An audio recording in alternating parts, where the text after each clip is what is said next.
then I have to break it down and go, mom, dad, or whoever's raising the kids, what are you specifically showing, not teaching, not talking about? What are you specifically showing your kids on a daily basis when it comes to money? See, because the question was, what's the most important thing I can do to teach my child about finances? Be the proper role model behaviorally that they can see about money.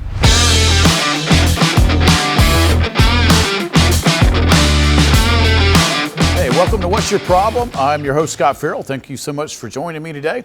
As you can tell, we're not in the studio today. We get tired of being in there. I got the Liberace curtains on both sides of the studio. Hey man, it's fun, and I got the backdrop. But there's something about being out in the air and being out where we are today. We're located right outside of South Carolina and Georgia, right in the middle. We can't show it right now because of the sunlight, but Lake Hartwell's to my left, right here. And then we're at the clubhouse of the Currahee Club, located in Toccoa, Georgia. Great place, great people, wonderful town, lots of friendly folks. I'm from a small town, but the people here, it's the friendliest town I've ever been. I've been to the friendliest town in Florida one time. It says friendliest town in Florida. I don't remember the name of it. Not the friendliest town in Florida. As soon as I walked into a McDonald's, somebody told me to F off. As soon as I walked in the door, I stopped them and I said, you see that sign out there? You see that sign? It says friendliest town in Florida. It's a lie. All right, so don't go there. If you see friendliest town in Florida, just keep driving. This is one of the friendliest towns in Georgia. It's a great place, great people. It's beautiful here. If you've ever not been up here, you got to come. If you've ever thought about joining a club, this is probably a place to do it. It's so tranquil and relaxing. That's why we're here today. All right, so I'm taking random questions from people here today. What do I used to do on the radio? People would call in with a cold question, I'd answer it. We're doing the same thing today. I have not read these questions, so I'm going to take them one at a time. We'll probably do one or two in this segment, and so let's see what the next question is. All right. What's the most important thing I can do to teach my child finances? All right, regardless of how I answer this, you could probably go on Money Magazine or Money.com, Google, DuckDuckGo, Forbes, Bloomberg's, and they're going to give you a different answer. Right? So this is one of those things where if you typed it into a Google search, you would probably have close to 90 million searches for this one question. All right, so I'm going to tell you from my standpoint, which I approach everything from behavior. So I'm going to approach from observables. I'm a behavior guy. I'm a behavior consultant. So I'm only going to go with what can be seen. So let me go over specifics about kids. If you want to teach your kids about something, and how do kids normally learn? Observation. Why do we do mentorships? Observation. Why do we coach kids? Observation. Kids will do what they see. 0 to 7 is how we're programmed. So our kids will mimic our behaviors. So they will do what we do, right? So there's a country song, Dad, I Want to Be Like You. And if you ever want to wonder if kids hear and do everything you do, I was working on something in my sister-in-law's house, and I hit my hand with something, and I said a bad word. Well, my 2-year-old niece was in there with me. She's 36 now. She runs in the kitchen and she says exactly what I said. Okay, from the kitchen in a very sweet, loud, angry voice, I hear a mother yelling, Scott! What? Did I do something? Little ears heard and little ears repeat. Now she's going to go over to her grandparents and say the very same thing. Watch your mouth. And this was, good grief, this was 34 years ago. So, observable. So the question was, what's the most important thing I can do to teach my child about finances? All right. Are you ready for this? Drum roll. You be good with them first. Wow. I'm old enough to have been raised by World War II parents. My grandparents alone, Grandpa was born in 1900. So that tells you the lineage I had and how they related. So my mom and dad did not believe in credit. My mom and dad paid for their house before they built it. Paid for all of our cars in cash. We never had credit. I watched my parents make sure they could always afford it before they purchased it. If you didn't have cash for it in my house, credit was a non-issue. So it never happened. So I grew up with the belief that I should be able to pay for everything that I purchased. So I never had credit problems. As a matter of fact, good grief, I had to go get something to have credit. I remember my dad went to buy a car right before he died, and he couldn't get a loan because he'd never had a loan his entire life, and he was in his 50s. So he still had to write a check for the car. They wouldn't even give him any credit, wouldn't sell him one on time, anything. So let me ask you this question, mom or dad. It's not specific which gender asked me, it doesn't really matter. How good are you with money? What are you doing with money? Where are you going with the money? What are they seeing with you doing money? It's funny, I told my mom one time, and I think this is norm with a lot of kids. Mom, we've got plenty of money. You still got checks in there. You can write a check for it. You've got money. Not really the case, right? So are your kids listening to you bemoan about money, not enough month left over with the money, don't earn enough, do we own the power company, where's the money tree in the backyard, we're not the Rockefellers? That's what I heard as a kid, and yes, I have said that as a father. I understand that daddyisms are real once you have your own kids, and you see people, every light's on in the house, and you wonder, did you really buy the power company while you were asleep and didn't know it? Hostile takeover? So how are you with money? What are you teaching your kids about money just from observation? Are you paying on time? Are you in mounds of debt? What's your car, truck situation? Do you have multiple cars, a huge mortgage, can't go on vacation, can't pay for anything, can't afford anything, always wondering how you're going to pay the next bill, can't go anywhere? What are they listening to from you? Because, see, that's how we learn. Why did I know not to get in debt? I watched my mom and dad non-existent. Mom and dad, I ended up selling the house I grew up in, but imagine today having the cash in the bank before you start the first foundational piece, and you've already got it paid for before you start. And then Pop would save up and then buy a new truck and then buy a new car, and there was nothing there. So I would see people in debt, and I would be like, what's that? Is that a credit card? I've never seen one of those. Believe it or not, I didn't see my first credit card. Wow. What was it, 19, 20? Because I didn't understand what they were. I always had cash with me, or I wrote a check for it. So I did not know that there was a possibility of charging something, because I was never taught that. Now, if you ask kids, and I used to do a survey with the kids that I taught, and when I'm out somewhere, I'll ask kids questions to write books and do shows on. Are your parents in debt? Do you see your parents use credit cards all the time? Can they pay them off? And the kids normally, most of the time, yeah, mom and dad have a credit card. No, they don't pay it off on time. And yes, they're in debt. And then I'll ask adults, what are your kids learning about money from you? Are you in mounds of debt? Do you still owe everybody? Do you have multiple car payments, multiple payments on everything, and a mortgage? And the answer is normally yes. Not everybody, but most. All right, so what are we teaching our kids about debt? Right now, if you read any website, like I said earlier, probably 90 million views on this. What are the conditions of our world right now? What's going on in the world right now when it comes to debt? Most people are in debt. Most people don't realize how debt destroys them. Most people don't understand. If you hear voices in the background, we are at a golf course. So you will hear the sights and sounds today of the Curry Club of people playing golf. So no worries, just roll with it. It's the joy of shooting somewhere live. But you have to think, since the world's in the most debt in the history of the world right now, in the United States, we're bought by somebody else. I mean, come on, man. There is no, what are you going to do about this mound of debt?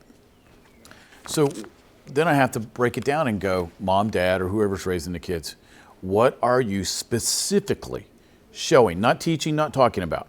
What are you specifically showing your kids on a daily basis when it comes to money? See, because the question was, what's the most important thing I can do to teach my child about finances? Be the proper role model behaviorally that they can see about money. But see, I approach everything from behavior, so that would be my approach. Now, feel free to go to Bloomberg, Money, any of these magazines, and they'll probably disagree with everything I just said. All right, but behaviorally, the best thing you can do is show them what they need to do. All right, let's go to the next question. All right, I'm going on a date. Uh-oh, somebody's going on a date. What's the most important advice you can give me? All right, so again, we have to have parameters here. Let's give it a gender and an age. How about that? All right, so let's do a female. Everybody good with that? Okay, everybody said yes. We're doing a female because they didn't put gender or age. And let's make her 23. All right, got a yes on that too. So she's a female and 23, and she lives, let's say she lives in Toccoa, Georgia. All right, so we're at the Curry Club today. All right, so she's 23. She's born and raised in Georgia. All right, and she's 23 and from Toccoa. All right. Now, does the gender really matter on a date for what you want out of life? No. All right, so the question is, I'm going on a date, what's the most important advice you can give me? Well, I'm going to back this up and give you some advice before the date. Okay. The most important thing you can do before you ever date anybody is know who you are in Christ. You got to know who you are before you can go couple or mingle or whatever with someone else. You want to know why you were created, what your purpose is, where you're going, and the direction of that, what your skill set is. And then, once you know these things, what do you want? You don't ever want to go out with somebody you can't marry. Okay, let me go over this again. Don't go out with someone you can't marry. Why? How do we normally get married? Unless it's arranged. We've had friends that had arranged marriages in different parts of the world. Why would you want to marry someone that didn't want what you wanted? Okay, I tell guys this all the time. I know this is a girl, but I tell guys this all the time. Boobs and butt do not make a happy marriage. Eventually you get older and you got to grow together. You got to have something to talk about. All right, let's reverse that with girls. And recently I've got a book coming out, What Men Don't Get About Women. I interviewed about 3,000 women and 1,000 men on the 3 top things that the gender had to have to make it successful in a relationship and what they were looking for. Women wanted respect, they wanted communication and appreciation. All right, what do you think men wanted? Respect, communication, and appreciation. Same thing. All right, that being said, if you know who you are when you go on the date, all right, this is who I am. I know who my Creator made me to be. I know what my purpose is. I know where I want to go. I know the career I want to go into. I know what I like to listen to. I know where I like to vacation. I'm very steadfast in my church or synagogue. I'm going to go and do this. I want to do this. I'm going to vacation here. I'm going to travel to these 12 countries. All right, so boom. Now, before you go on the date, I'm going to give you the most important thing that you could ever do. Make out a list. I had 100 things on my list before I went out with my wife. 100 things, non-negotiables, that your next person, because we marry who we date, 100 things that next person has to have. If they don't have all 100, they're done. All right, so now I've taken endorphins out. I've taken pheromones out. I've taken boobs and butt out, or taken out wide shoulders and height out. I've taken out the wavy locks out. I've taken out his cologne out of the mix. And now it's broken down to what really matters. Relationship with God, where he's going, what he wants. Does he have things in common? Do we like the same music? Are we going to travel to the same places? Does his career or his purpose complement mine? Remember, if we marry who we date, then our 2 purposes have to commingle and they have to join together and they have to work together. And then God's going to take us on a journey together. Then we have kids and grandkids, and our kids are going to have kids and grandkids, and we're going to keep going with the cycle. How tragic is it that we marry people that we don't really like? So my next piece of advice, and I tell everybody this, so it's not anything somebody who hasn't heard me talk on a radio or watch me on TV hasn't heard. Don't have sex. Oh my gosh, God, what are you talking? Oh my gosh, but I'm horny. What are you talking about? I want to have sex with this person. All right, stop. Hey man, you got plenty of time for sex later. Once you have sex with a person, especially on the first date, you stop with the list. So let's say this is 100 things on my list. Once I have sex with someone, I might as well throw this out the window, set this thing on fire. Why? Because every time something comes up, let's say we have a disagreement, what are we going to do to solve it? Save that for marriage. Okay, that works great in marriage because, all right, let's argue naked. Okay, you're not going to argue naked because it's just not going to happen. But before you get married, if you allow sex to creep in, you're going to try to solve every problem naked or any variation that you choose. So don't want to do that. You want to go ahead and get the list, stick to the list, and then, so now we're at the date. All right, so he's picked you up, we're at dinner. This is an interview. Man, you're interviewing this dude. Hey man, are you really what I want? He's not interviewing you, you're interviewing him. Are you really dating material? Do I want to give you a second interview with second date? Are you really what I want? Could you really be what I want? And then if you're a single mom, that really throws things into the mix. Could he be a good father? Is he a provider? Is he a partner? Could he be a business partner? Is he someone that I really enjoy being around? Will my kids like him? So many times we don't think through these things, and we try to start dating before we work out the prelims. It's equivalent of a band getting together. and they want to go on tour, but they never practice. How are they going to sound? Like crap. Yeah, I've heard those bands. So you don't want to do that. I used to be a vocal performer. You got to warm up, you got to practice, you got to put in the time. Same thing here. A first date is just that. It's a time to chat. It's a first interview. You look at their resume. What are they about? What are they doing? And then you see if they get a second interview. Okay, second interview, you get a little more in depth on that resume, and then you ask them more pointed questions. So by the time you get to the third interview, you probably got a good idea of whether you're going to hire them or not. Am I going to continue this person? Am I going to go out with them again? Do they have all the things? And then you go back. So what you do is you go on the date. All right, so you don't take the list and go, here, fill this clipboard out, fill out this questionnaire, and I'll get back to you. No, that's not how it works. And now you can go to the social media page and see what they're like. All right, if the guy's a hound dog and he's got nothing but girls in there, probably don't want to date the guy unless you want your heart broken and he's out with other women all the time. You got to see who he is. How does he interact with people? Number one judge of character that I have found. You go on a date. You're sitting across from him. See how he treats the wait staff. See how he treats the maitre d'. See how he treats ancillary people. That's how he's going to treat you and your kids or you. If he's sweet and kind to everybody concerned, same thing when people say, did the dog bite him or did the dog let him pet him?